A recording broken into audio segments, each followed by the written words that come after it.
হ্যাঁ আচ্ছা, নিচে বসো।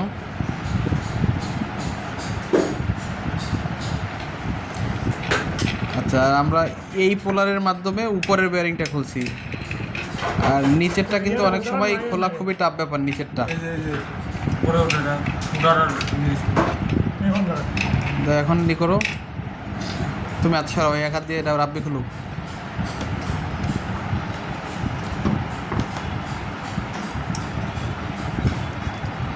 হ্যাঁ হ্যাঁ ঠিক আছে। হ্যাঁ এই খুলে গেছে বোধ হয়। আচ্ছা, এখন এই যে নিচের বেয়ারিংটা, এই দেখো কত সুন্দরভাবে খুলে গেছে, সহজ একটু দেখাও। আচ্ছা, এই বেয়ারিংটা আরও কয়েকভাবে খোলা যায়, যদি আমরা এখানে হিট দেই, হিট দিয়ে যদি এরকম বাড়ি দেই তাহলেই খুলে যাবে। হিট দেবো কি গ্যাসের মাধ্যমে দিতে পারবো, আবার ওই বার্নারের মাধ্যমে দিতে পারবো। এখন এই হিট দিলে আমার অসুবিধা কি, এই কালার ডিসকালার হয়ে যাবে, রং সং উঠে যাবে। আবার দিয়ে মোম দিয়েও খোলা যাবে, মোম দিয়ে যদি এখানে বাড়ি দেই তাহলেও খোলা যাবে, মোমের মাধ্যমে খোলা যাবে।